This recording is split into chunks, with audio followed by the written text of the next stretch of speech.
Halo semuanya, bertemu lagi dengan saya Muhammad Cestita. Kali ini saya akan menjelaskan tentang Huawei Retail Sales Cycle. Dalam retail, tentu yang diharapkan adalah terjadinya sebuah penjualan.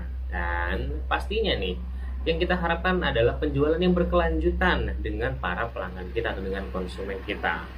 Dalam Huawei Retail Sales Cycle, ada 5 langkah untuk bisa membuat penjualan secara berkelanjutan. Yang pertama itu adalah connect, terus yang kedua itu adalah explore, yang ketiga itu adalah create, yang keempat itu adalah close, dan yang terakhir adalah build loyalty. Di mana masing-masing langkah tersebut tentunya punya makna dan tujuan serta caranya sendiri-sendiri agar penjualan yang terjadi bisa memberikan dampak yang wow terhadap konsumen. Oke, kita akan bahas yang pertama terlebih dahulu, yaitu adalah connect. Pada fase connect atau terhubung, yang perlu diingat adalah bukan hanya sekedar connect atau terhubung saja. Akan tetapi, disinilah bagaimana kita harus menciptakan rasa nyaman, senang, dan bahagia pada konsumen saat kita bertemu dengan mereka. Bukan hanya sebagai seorang sales person ya, atau sales spesialis, tapi juga sebagai konsultan atau bahkan teman untuk mereka. Lalu, bagaimana cara kita membuat sebuah hubungan yang bermakna dengan mereka? Yang pertama itu adalah kita harus tersenyum terlebih dahulu. Berikan senyuman terbaik kita dan lakukan dengan natural dan tulus. Yang kedua adalah citra diri. Dalam 5 detik pertama, konsumen akan mencoba menilai dari apa yang mereka lihat. Bahkan sebelum mereka berbicara sepatah kata pun dengan kita. Oleh karena itu, perhatikan semua penampilan kita dari ujung rambut sampai dengan ujung kaki. Serta ciptakan rasa percaya pada mereka atau bahkan untuk diri kita sendiri. Perhatikan tindakan, perilaku, serta interaksi harian yang kita lakukan dengan mereka. Jadi pastikan groomingnya rapi, terus juga kita tampilannya itu segar, terus juga terlihat menyenangkan, dan pastinya juga harus wangi. Karena 5 detik pertama adalah hal yang paling krusial ya, agar konsumen itu bisa tertarik dengan kita.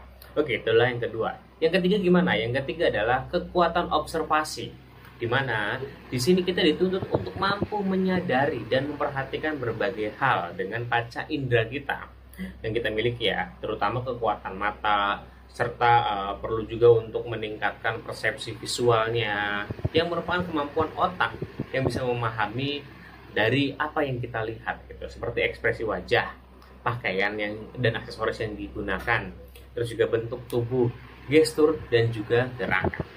Nih yang ketiga itu kita pasti harus melihatnya, apakah konsumennya ini itu adalah seorang ibu-ibu atau seorang pekerja kantoran. Pastinya dia akan mencari produk yang mereka inginkan sesuai dengan dari tampilan mereka. Oke, itu yang kedua. Yang ketiga. Yang keempat itu adalah kita melakukan salam pengakuan, memberikan dampak dalam 15 sampai dengan 20 detik kemudian. Kita itu harus mampu membangun minat lawan bicara kita untuk mau dan mendengarkan kita. Karena semua itu tergantung dari 10% yang kita ucapkan, dan 90% adalah cara bagaimana kita mengucapkannya. Jadi walaupun KSP-nya sudah benar, terus juga penyampaiannya juga benar, dari cara ngomongnya itu yang paling penting. Kalau misalnya nada bicara teman-teman berbeda datar, nada bicara teman-teman tidak ada intonasinya, pasti konsumen juga tidak akan tertarik dengan produk kita. Dan ingat nih, sambutan juga harus bisa memberikan sebuah kesan buat jadi lebih personal, sederhana tentang mereka, dan juga hangat. Setelah itu barulah tercipta yang namanya, kalau kita misalnya ketemu sama orang kan harus ramah dulu. Orang gimana kalau misalnya mau deket sama kita kalau kita di awal itu tidak ramah? Pasti kalau misalnya kita bertemu sama orang pun kita harus baik-baik terlebih dahulu. Itu adalah langkah pertama, itu adalah connect. Lanjut ke tahapan yang ketiga, selain tadi dengan verbal, kita juga harus memahami pesan konsumen juga. Ini tuh sangat penting ya, memahami emosi mereka agar kita juga bisa semakin terhubung dengan mereka. Ini mempermudah kita untuk bisa melakukan fase berikutnya, yaitu fase yang ketiga, yaitu create. Create ini kita itu bisa menunjukkan kepada konsumen bahwasannya kita itu benar-benar memahami mereka berdasarkan hasil dari perkenalan tadi, dari mulai yang pertama connect, yang kedua adalah explore, melihat dari luar konsumennya dan bertanya sedikit-sedikit. Baru di fase create ini kita itu akan menunjukkan pemahaman kita secara maksimal ya. Jadi kita sudah tahu oh ya yang dibutuhkan sama konsumen ini itu apa, dan barulah di sini kita akan menjelaskan terutama itu ada KSP, terus juga kelebihan-kelebihannya yang relate dengan si konsumen ini.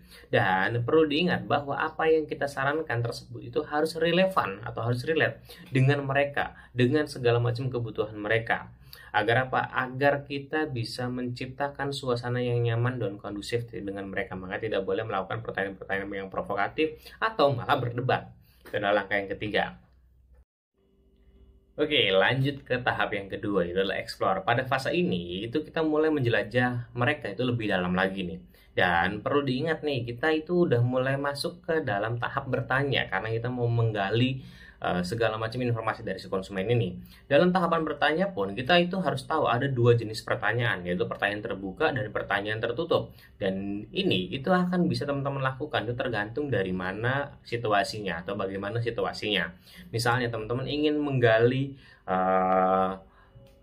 fitur-fiturnya atau kebutuhan dari si konsumennya. Nah, teman-teman bisa melakukan pertanyaan-pertanyaan terbuka. Jadi jawabannya itu jauh lebih banyak. Jadi dia akan mengungkapkan segala macam kebutuhan-kebutuhan mereka. Barulah nanti di akhir itu teman-teman bisa langsung melakukan pertanyaan tertutup untuk bisa menyudahi penjualannya atau langsung menyelesaikan penjualan ini. Nah, itu ada dua pertanyaan yang harus teman-teman tahu di pertanyaan terbuka dan pertanyaan tertutup. Pertanyaan terbuka itu jawabannya lebih banyak.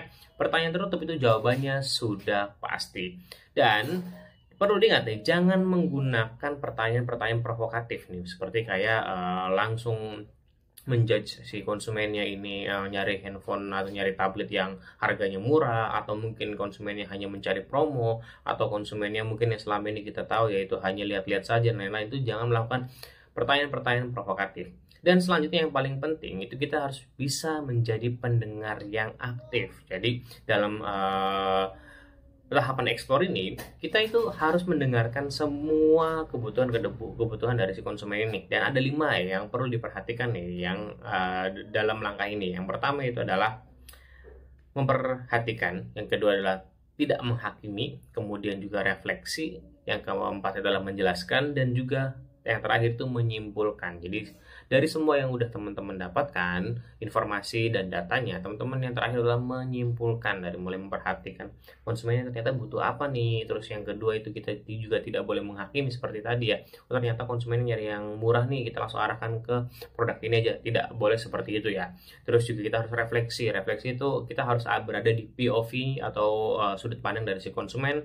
Kita harus juga memperjelas kebutuhannya apa nih. Oh, tadi Bapak mau nyari laptop untuk bekerja ya, dan lain-lain. Nah, itu untuk memperjelas. Dan yang terakhir menyimpulkan. Setelah itu, oh, kalau misalnya Bapak nyari laptop untuk bekerja, berarti jawabannya adalah Huawei MateBook D16 karena punya performa yang luar biasa. Jadi itu tahapan-tahapan untuk explore ya. Oke, yang kedua. Barulah di langkah yang keempat, ini jika semuanya sudah dilakukan ya, dari mulai connect, terus juga explore, terus juga yang ketiga adalah create, kita masuk ke tahapan yang paling penting nih, yaitu adalah tahapan close. Dimana setelah semua kita sudah melakukan sudah mengamati konsumennya, sudah menggali kebutuhan konsumennya, sudah tahu juga apa yang dimau sama konsumen nih, baru yang terakhir adalah untuk closing. Nah, tahapan ini itu memungkinkan kita terciptanya sebuah penjualan. Jadi di tahapan keempat ini barulah kita bisa melakukan penjualan atau bisa tercipta penjualan atau bisa memberikan peluang yang sangat terbuka untuk bisa terjadinya sebuah penjualan. Hal ini juga perlu diingat, terciptanya sebuah penjualan itu bukanlah akhir dari perjalanan panjang agar kita bisa membangun bersama dengan si konsumennya. Jadi tadi udah senyum dulu, kemudian mendengarkan keluh kesahnya si konsumen, atau kita boleh bertanya dulu, nyari tablet buat siapa Bu, nyari laptop buat apa Bu.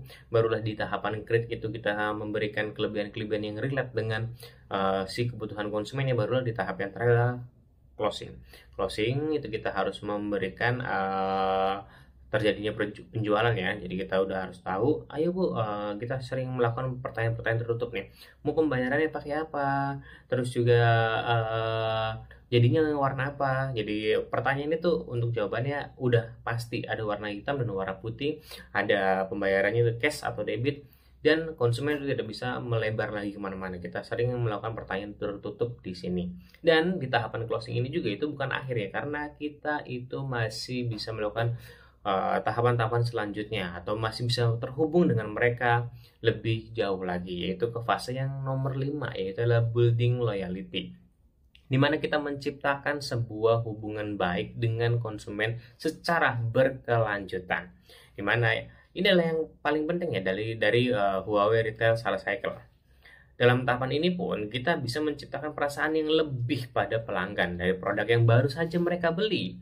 Bahkan di sini pun kita juga bisa melakukan upselling dengan memperkenalkan produk-produk lainnya yang juga sesuai dengan kebutuhan atau bisa memberikan manfaat lebih kepada konsumen kita. Dan disinilah kita membangun image kita terhadap mereka dengan membenamkan informasi dan benak mereka bahwa kita adalah Huawei Master. Jadi kita adalah spesialisnya. Jadi di tahapan build loyalty ini, teman-teman, itu sudah pasti harus bisa menjalin hubungan dengan baik sama konsumen. Makanya setelah terjadi closing, setelah ini teman-teman bisa melakukan upselling. Misalnya laptopnya udah selesai ya Bu, ini Ibu kalau misalnya di rumah itu kerjanya sambil online atau hanya di kantor aja? Kalau saya kerja di rumah sering sih Mas, sering WFH atau segala macam. Pasti butuh perangkat untuk bisa mendengarkan atau memiliki mic yang baik. Kita kebetulan punya true wireless, atau bisa mungkin juga upselling ke Huawei Watch GT4. Misalnya Bapak sering olahraga nggak, atau Ibu sering olahraga nggak? Nah, Huawei punya jam tangan pintar dan lain-lain, bla bla bla. Dan nggak hanya itu juga, build loyalty itu bisa terjadi juga setelah penjualan terjadi. Misalnya konsumen sudah pulang, setelah beberapa hari kemudian teman-teman menanyakan pengalaman penggunaannya bagaimana Bu? Setelah menggunakan produk Huawei apakah ada keluhan, atau mungkin Ibu mau menambah nih ekosistem Huawei yang kemarin sudah saya jelaskan. Kemarin Ibu sudah membeli laptopnya. Kalau misalnya pengen yang lebih portable, kita ada tabletnya. Apalagi tablet kita itu bisa terhubung dengan laptopnya dengan fitur super device. Oke, nah segitu saja mungkin yang bisa saya sampaikan dari Huawei Retail Sales Cycle. Thank you. Berikutnya, saya akan menjelaskan KSP dari Huawei MateBook D16.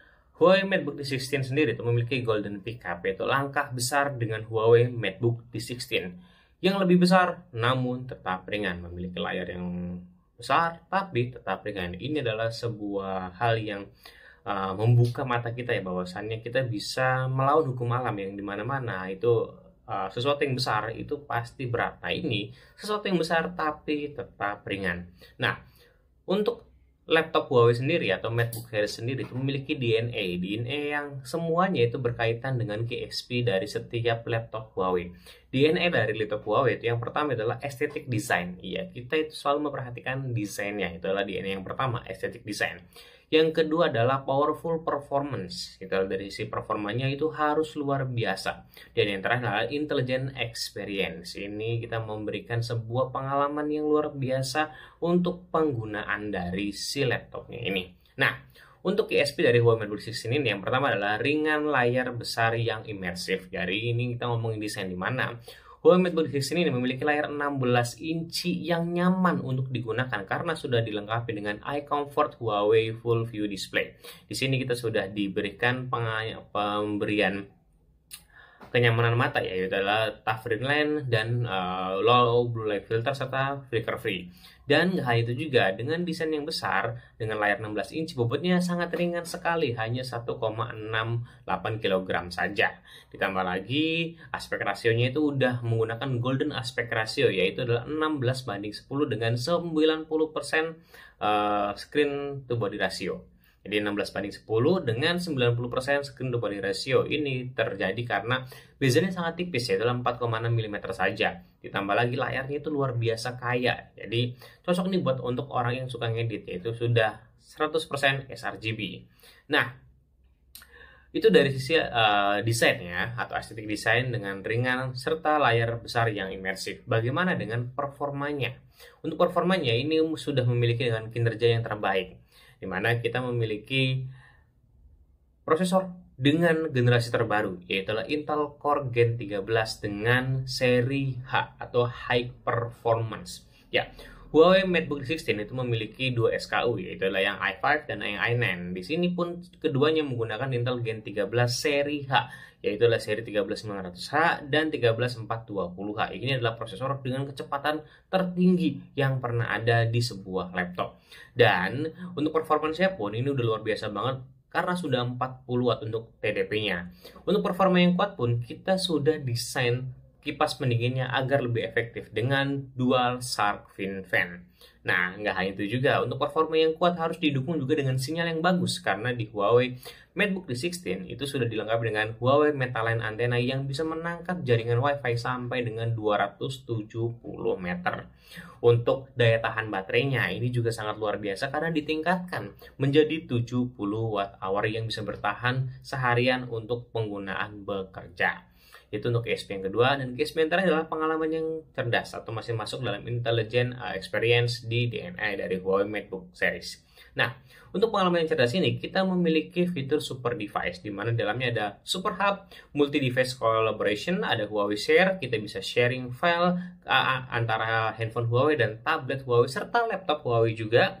Dan ada yang namanya personal voice enhancement, di mana sekarang itu udah support dengan true wireless. Jadi kita bisa memberikan suara yang terbaik untuk pendengar kita karena rata-rata laptop tidak punya noise cancellation. Nah, di Huawei MateBook D16 itu memiliki noise cancellation. Jadi suara kita itu akan terdengar jernih walaupun di dalam lingkungan yang kurang tenang.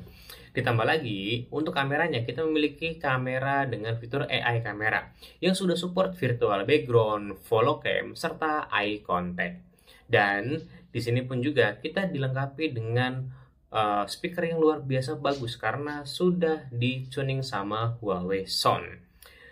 Nggak hanya itu juga, untuk pengalaman yang cerdas di Huawei MateBook 16 ini kita karena layarnya besar, untuk bodinya pun juga besar tapi tetap compact dan ringan, kita tambahkan keyboard numeric pad. Jadi selain keyboard full size, kita juga dilengkapi dengan numeric pad yang sudah ada 4 shortcut key. Yang pertama itu adalah untuk membuka kalkulator, yang kedua itu untuk membuka AI search, yang ketiga itu adalah untuk meminimize aplikasi, dan yang terakhir itu adalah untuk mematikan kamera. Dan keyboardnya pun sangat nyaman karena travel distance-nya atau kedalaman yang sampai dengan 1,5 mm. Jadi pengalaman mengetik itu sangat nyaman, apalagi dilengkapi dengan numeric pad serta 4 shortcut key. Oke, segitu saja yang bisa sampaikan dari KSP Huawei MateBook D16. Oke, yang selanjutnya itu adalah yang terakhir. Saya akan menjelaskan tentang WPS Office yang ada di Huawei MateBook D16. Huawei MateBook D16 itu selain dilengkapi dengan Microsoft Office 365 untuk gratisannya atau gift-nya, nah, Huawei MateBook D16 juga dilengkapi dengan WPS AI. Nah, WPS Office ini itu sudah ada di dalamnya. Kita tidak perlu download lagi, kita tidak perlu install lagi karena udah pre-install di dalamnya. Kita tinggal pakai. Dan ini salah satu bentuk kita kerjasama dengan WPS. Dan ini cuma eksklusif ada di Huawei MateBook D16 aja. Fitur yang paling keren dari WPS Office ini adalah kita itu tidak perlu lagi membayar, ya, tidak perlu lagi membayar untuk fitur-fitur konvensional seperti kita bisa menggunakan Excel, Word, serta PowerPoint secara gratis. Selain itu juga ada banyak template berkualitas tinggi yang kita bisa gunakan. Itu keuntungannya ya. Terus keuntungan yang kedua adalah di sini ada yang namanya WPS Office WPS AI ya, dimana kita bisa memerintahkan segala macam fitur-fitur yang ada di dalamnya. Nah, emang ini harus bayar dulu, tapi tenang aja, biayanya pun ini sangat-sangat terjangkau karena itu hanya $29 aja per tahun. Ini jauh lebih murah jika dibandingkan dengan Microsoft Office atau Adobe Acrobat karena di dalam WPS Office ini kita sudah include juga dengan PDF. Nah, untuk keuntungan yang kedua, keuntungan yang ketiga adalah kompatibilitasnya karena ini adalah aplikasi WPS yang sudah jadi satu semua aplikasinya. Kita pun juga kompatibel dengan seluruh perangkat. Mungkin teman-teman di sini yang udah menggunakan handphone pun juga udah familiar ya, karena WPS ini itu ada di handphone, ada di tablet, ada di laptop, dan ada di berbagai macam OS ya, seperti Windows, Mac OS, Linux, iOS, serta ada di Android juga. Untuk fungsinya gimana? Fungsinya itu lengkap banget karena kita itu bisa mengevaluasi seluruh macam kerjaan kita Dan untuk toolsnya pun juga sangat familiar ya, sangat familiar sama seperti kayak aplikasi Office yang lain. Bahkan untuk WPS Office ini kita sering gunakan sebagai pengganti Microsoft Office dan Adobe Acrobat. Serta untuk fitur-fiturnya di dalamnya, untuk formatnya pun kompatibel dengan seluruh aplikasi Office, seperti Office yang zaman dulu ya, Office 98, sampai yang paling baru, Office 2020 atau Office 365. Oke, kelebihan lainnya adalah kita ini bisa sinkron loh.